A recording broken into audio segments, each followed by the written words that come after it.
faarax lagu baastanimadu waxaad uga bixi kartaa waa inaad lugaha ka train gareysiisaa qaybta hoose ee jirka waa inaad si fiican aad u dhistaa si qaybta kore jirka ay u dhisanto magacaygu waa Cabbaas Cali Maxamed waxaan ahay fitness coach bulshada waxaan ka caawiyaa miisaan dhimista iyo jir dhiska waxaan kala ka caawiyaa sidii isugu dheelitiri lahaayeen cunnada su-aashan aad bay ugu soo laalaabatay bulshada Soomaaliyeed magacaan faarax lagu baasto haddaan aan si guud aan uga hadlo Soomaalidu jir ahaan si general ay yihiin dad dhuuban marka yaan kaliya la dhihin faarax lagu baasto markii laga hadlo Soomaalidu xagga dumarkeenu inay buurtaan inay caatan yihiin ragga waa sidoo kale inay buuran yihiin caatan yihiin soo kan caataga ah waa inuu dhuubnaadaa madax ilaa ilug marka lugaha kaliya lagu soo koobin markii loo imaado xagga jimamka iyo fitnesska lugaha qaybta jirka bini'aadanka qaybta hoose aan ka wada dhahno lugaha waa cilad haysato adduunka dhanba markii jimamka la imaado traininka luguhu waa wax dhib badan bulshada marka jimamka dhigata aad u dhibtaa dadku waxay raadiyaan kaliya meelaha soo jiidashada leh qofku inuu focuska saaro xabadka gacmaha inta muuqato oo dadku arki karaan maadaama badanaa dadku rag ay xirtaan sarwaalo aan lagu mashquulin lugahooda badanaa focuska ma saaraan culayska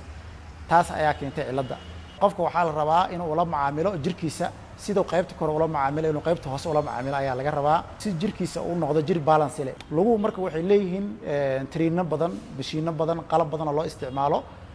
haddaan ka soo koobo dhowr xabo waxaa jiro squat ama Soomaalida si u taqaano kadaloobsi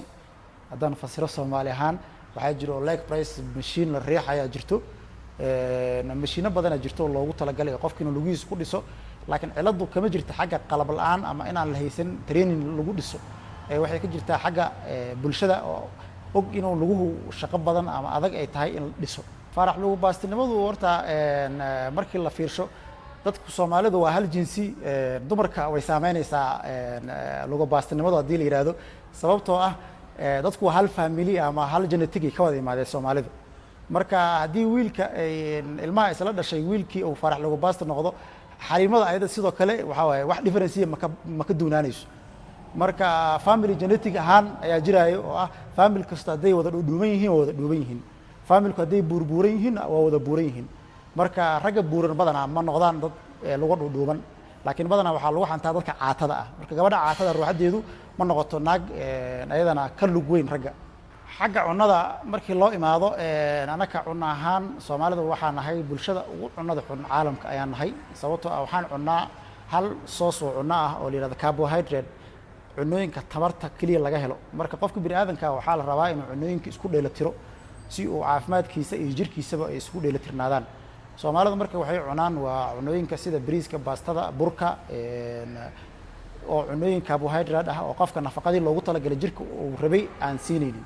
qofka markuu doonayo ama jecel u qabo inuu jirkiisa kore dhiso waxaa laga maarmaan ah qofka inuusan hilmaamin qaybtiisa hoose oo jirka sababtoo ah qofku markuu ka wadgareeyo jirka qaybta hoose ama lugaha jirka dhacaan ayaa soo daaya oo la yiraahdo testosterone hormone jiro oo raggu soo daayo wuxuuna imaadaa qofka markuu train gareeyo jirka qaybta hoose traininka sida squatka markaas qofku markuu helo dhacaankaas oo jirka uu soo daayo hormoneskaas waxaa suurto gelayso qofka inuu muruqiisa kore ay dhismaan muruqaas waxa waa muruq dhacaankaas waa dhacaan ka qayb qaato qofka inuu jirkiisa muruq helo waxaan kula talin lahaa dhalinyarada rag iyo dumarba ragga kaliya ma qoseysho qofka bini'aadanka guriga marka la dhisayo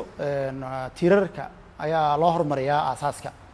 guriga hadduu si tiir lahayn uu dumaya qofka bini'aadanka ah tiirarkiisu waa lugaha haddii lugahaagu aysan dhisnayn ama aysan diyaarsanayn waxaad halis ugu jirtaa in